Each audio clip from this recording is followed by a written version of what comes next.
Ne manquez plus aucune émission. Voilà.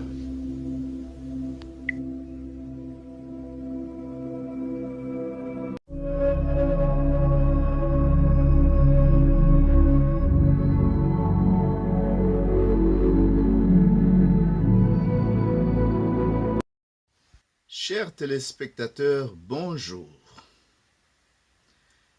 Aujourd'hui, Top Chronique TV vous propose de voyager avec elle dans le Grand Bandundu. Je dis Grand Bandundu, vous allez comprendre pourquoi. Puisque je vous présente d'abord le map de l'Afrique centrale. Je crois que vous avez bien déjà remarqué un point rouge. Ce point n'est pas à un autre endroit que dans ce qu'on peut appeler dans aujourd'hui la province de Mai-Ndombe. Et le point porte un nom, c'est Mouchi. Oui, il y en a qui se sont déjà retrouvés pour ceux du coin. Ceux qui ne sont pas du coin, je veux vous présenter également d'autres maps ou d'autres cartes qui pourront vous donner beaucoup plus de précision. Mais quel est l'objet de notre voyage? Notre voyage inaugure des sujets que nous nous proposons de vous présenter. Les sujets qui porteront sur de femmes et des hommes d'exception dans l'histoire du Congo. Et pour démarrer cette série, je dirais, ça dépendra de votre accueil, vos réactions, vos commentaires, vos j'aime. Bref, les débats que nous allons engager ensemble. C'est ça qui nous permettrait de travailler pour vous apporter également dans chaque coin de la République démocratique du Congo où nous pouvons dénicher une femme ou un homme d'exception. Donc tout dépend de vous, la balle est dans votre camp. Et comme il est de coutume, nous sommes au mois de janvier. Je préfère bien sûr vous réitérer ce que je vous avais déjà présenté dans la vidéo présentant Bonana 2022.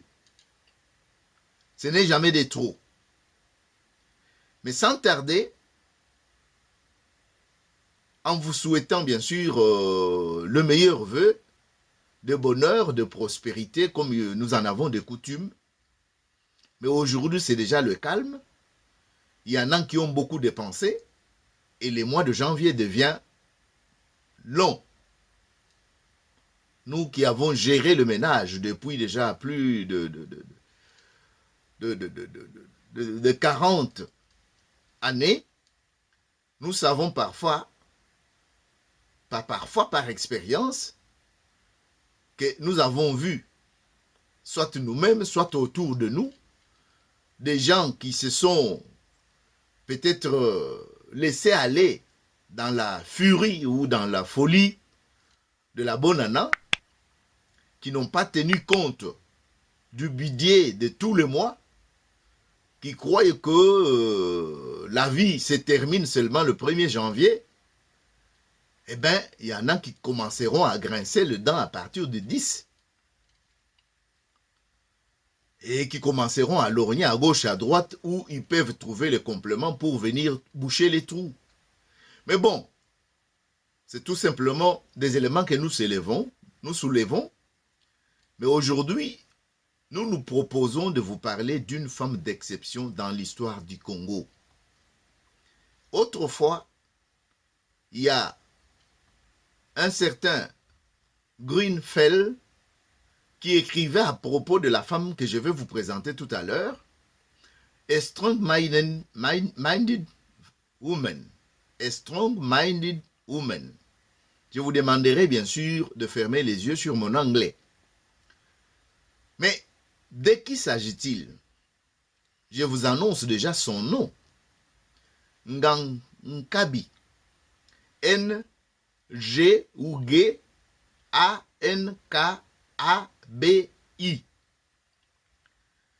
Voilà. Je ne prendrai pas votre temps.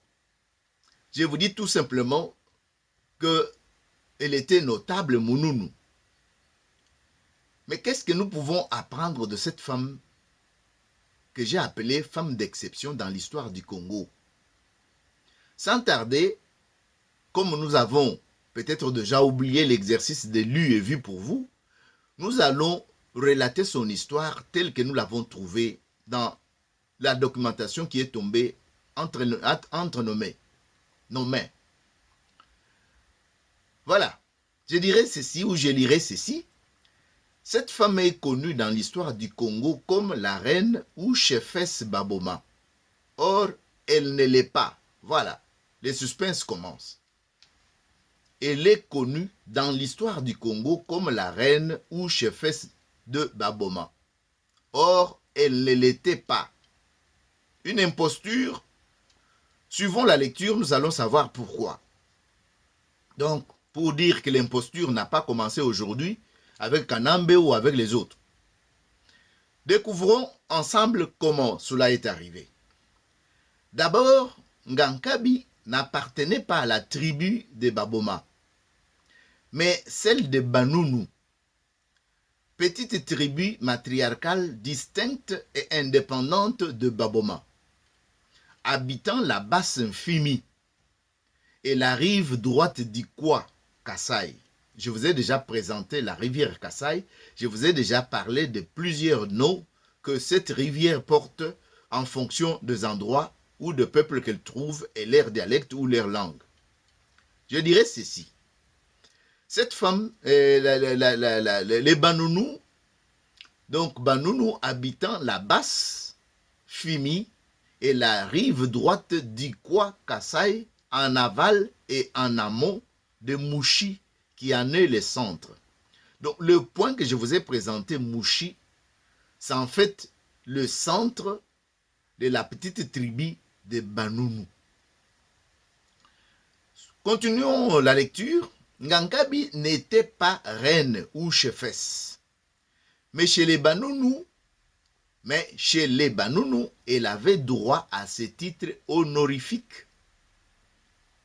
Elle avait droit à ce titre honorifique par le fait que, fille d'Nganzulu, elle était membre du clan Bantote, le clan de chef de la tribu.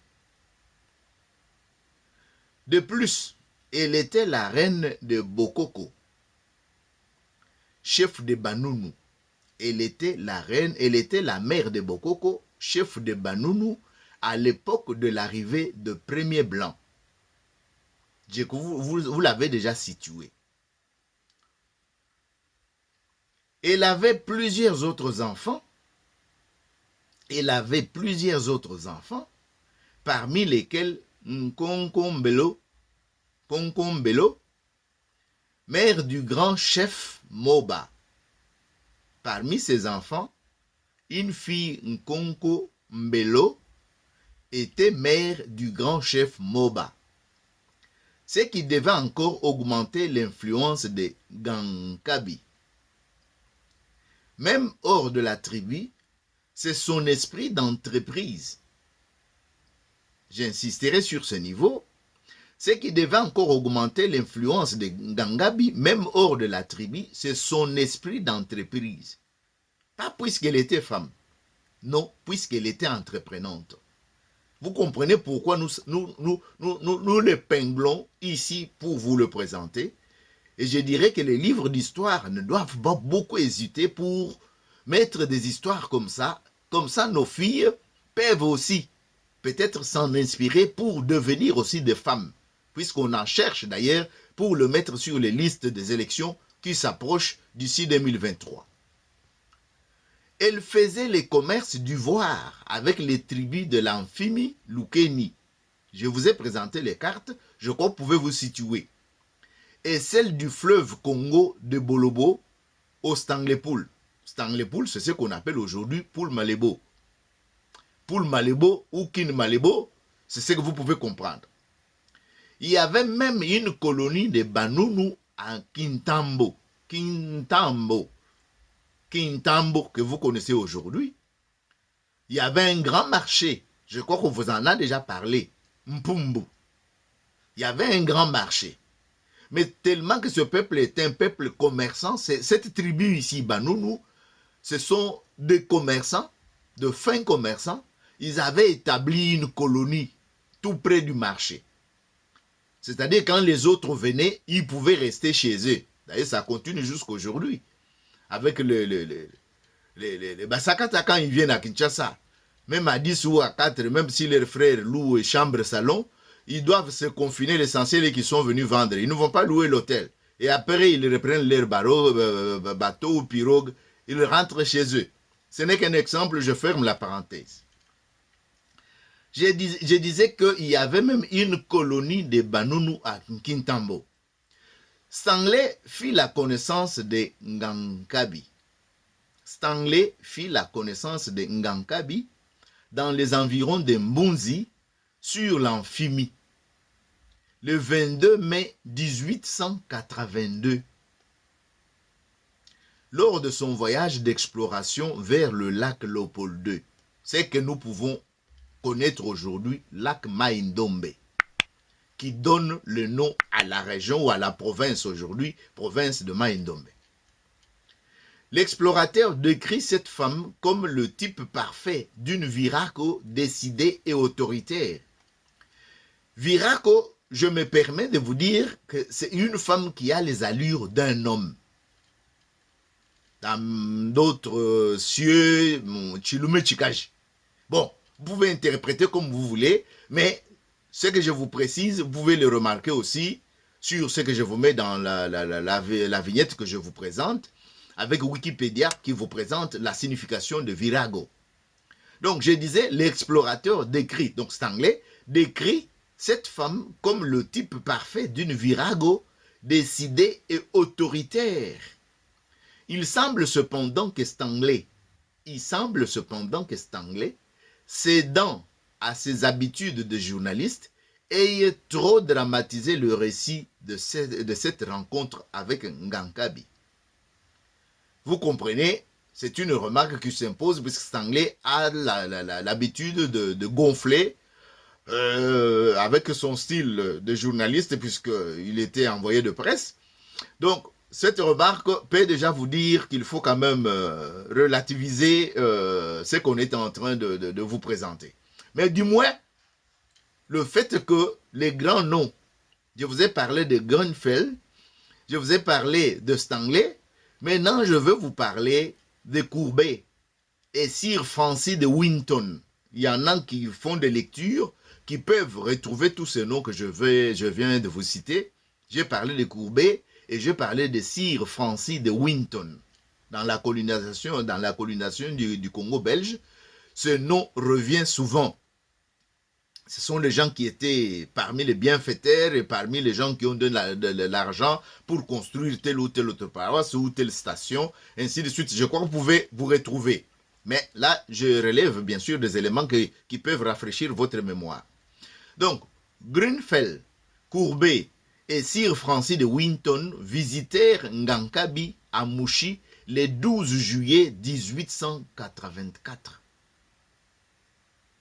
Donc, les gens qui visitent, ce sont des grands noms.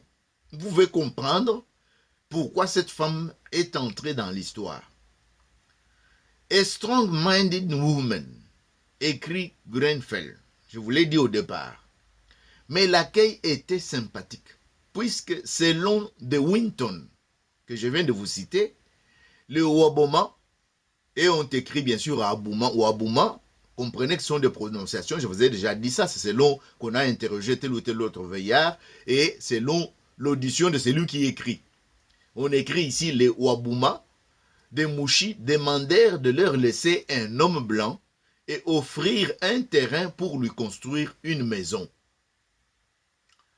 Il paraît que lors de l'exploration de Kwa, c'est-à-dire la partie terminale de la rivière Kasaï pour entrer dans le fleuve Congo, par Massari, Din et Dilet, en décembre 1884, une station de l'AIA, c'est-à-dire l'Association internationale africaine, que dirigeait autrefois le roi Léopold II de Belge, fut érigée chez Ngankabi. C'est vous dire l'importance de la personne.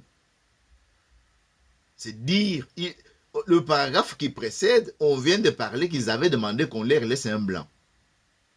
Mais ce n'était pas une lettre morte. La station de l'Association internationale africaine a été érigée dans le village même, ou chez Ngankabi, pour ne pas placer mes mots à moi, mais c'est ce que je suis en train de vous dire. Toutefois, si le poste a existé, il doit avoir été supprimé après peu de mois.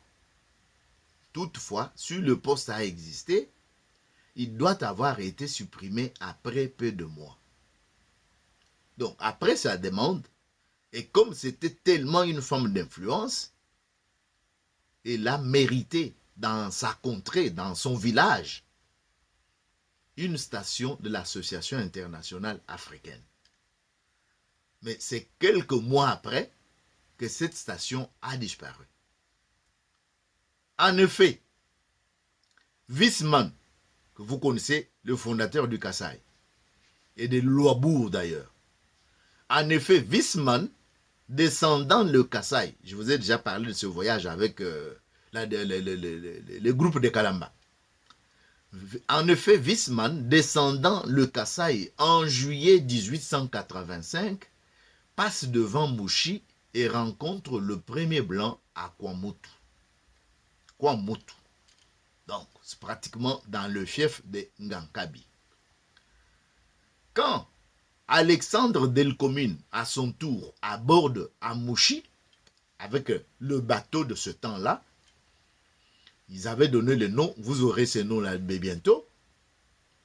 Quand Alexandre Delcomine aborde à Mouchi, le 7 avril 1888, il remarque que Ngankabi est déjà sur le retour. Elle vient lui offrir un cadeau et s'aventure même à quitter sa pirogue pour monter à bord du roi de Belge. C'était une femme de quel courage. Bon, ça se comprend, il était déjà habitué avec des blancs, on en a cité déjà. Delcomine lui rend visite. Tout ça témoigne de l'importance et de l'influence que cette femme a acquise au fil du temps. Delcomine lui rend visite au village et Ngankabi répond obligeamment à toutes les questions qu'il lui fait. Ngankabi répond obligeamment à toutes les questions qu'il lui fait. Ngankabi avait aussi de bonnes relations avec les missionnaires de Berg-Sainte-Marie qui venaient souvent à Mouchi pour y acheter de vivres. Nous la trouvons elle-même à la mission de Berg-Sainte-Marie le 27 février 1891 ou 1891, quand elle vient reprendre son petit-fils Nsungu. Son petit-fils Nsungu fait prisonnier par l'expédition Pontier, qui a donné le nom à Pontierville. Vous connaissez bien. Pontierville est mis à la disposition des missionnaires par l'inspecteur d'État Van Kerkhoven. Van Kerkhoven. Et la grand-mère, le cœur de mère et de grand-mère, les poussait toujours à venir rendre visite à son petit-fils. Mais continuons. En continuant, nous tombons sur ce que je vous ai dit au départ, que l'imposture n'a pas commencé aujourd'hui. Est-ce que c'est ici où nous allons trouver le fait de l'imposture? Voyons voir. C'est c'est à cette occasion que Ngangabi, qui passe toujours pour être la chefesse, qui passe toujours pour être la chefesse des Mouchi et des Baboma, signe un traité par lequel elle s'engage à bien accueillir les missionnaires et les agents de l'État et renonce à tout sacrifice humain, à l'usage de l'épreuve du poison et à toute autre coutume criminelle semblable, comme aussi à tout meurtre quelconque, au commerce illicite d'esclaves, à toute capture illégitime de pirogues. La piraterie, ce n'était pas seulement chez les Vikings en Europe, la piraterie était aussi sur le fleuve, sur le Kasaï, sur l'amphibie, et ainsi de suite. Donc, vous comprenez le peuple qui faisait la piraterie aussi à cette époque. Donc, je terminerai pour dire à ceci, ce paragraphe en disant ceci, à toute capture illégitime des pirogues, d'ivoire ou d'hommes. Voilà un traité que Ngangabi signe en driblant le véritable chef de Baboma. En driblant les chefs véritables de Baboma, qui était une tribu indépendante de Banounou. Vous avez compris. Les articles de ce traité nous laissent soupçonner à quelle pratique s'est livré les Banounou et Ngangabi elle-même. Dans la description que le révérend ou le père de Wild donne de Ngangabi à l'occasion de cette visite, il note que dans l'attitude de Ngangabi, dans sa démarche ou la manière de s'asseoir, rien ne la distingue des autres noirs, pour ne pas dire des autres femmes. Cette femme d'exception n'était pas exceptionnelle dans ses attitudes, dans sa démarche, dans la manière de s'asseoir. Mais on a signalé son esprit d'entreprise qui l'a fait sortir du lot de femmes et qui l'a fait entrer dans l'histoire. Pas aujourd'hui où je vous présente la vidéo, mais dans l'histoire. C'est pourquoi je suis tombé sur son histoire. Et au début, on vous dit qu'elle est entrée dans l'histoire du Congo.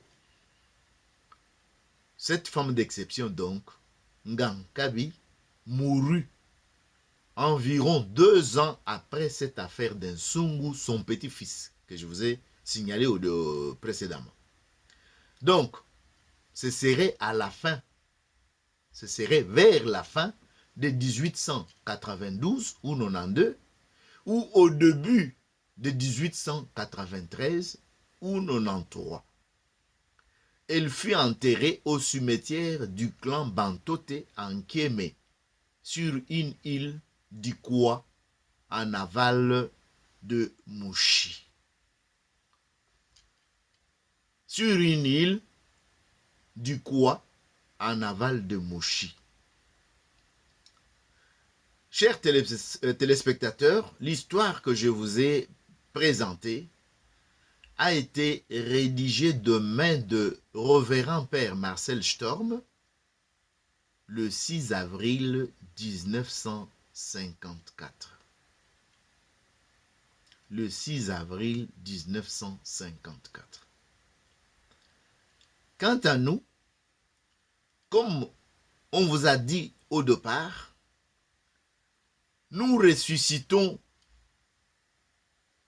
les femmes et les hommes d'exception pour peut-être réveiller les générations d'aujourd'hui qui semblent dormir dans la torpeur de la peur. Non, il y a eu 2 femmes qui prenaient le devant. Je vous présenterai aussi 2 hommes. Même nos gendarmes ou nos policiers qui font par-ci par-là la honte. Et ce n'est pas pour dire que tous les policiers sont à mettre dans le même sac. Je vous relèverai un des policiers qui sortait aussi du lot, qui était hors du commun et qui est entré aussi dans l'histoire. C'est pourquoi je vous dis, pour le Grand Bandundu, pour la province de Mai Ndombe, aujourd'hui nous nous sommes arrêtés à Mouchi. Mais demain, le lendemain, avec bien sûr vos commentaires, avec votre participation au débat, nous allons continuer avec des sujets semblables pour vous mettre dans le bain de ceux qui ont laissé leurs griffes dans l'histoire. Et cette histoire, nous sommes tous appelés à y laisser aussi notre griffe. Vous, moi et tout le monde, bien sûr. Et c'est par là que je vous dis merci beaucoup pour votre attention. Et je vous souhaite toutes les bonnes choses. Je réitère ici mes vœux le meilleur, de bonheur, de prospérité, de longévité et tout ce que vous voulez de bonheur pour cette année 2022. Et vous dis merci et ciao. À la prochaine pour la série de nos vidéos. Merci beaucoup.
Ne manquez plus aucune émission. Voilà.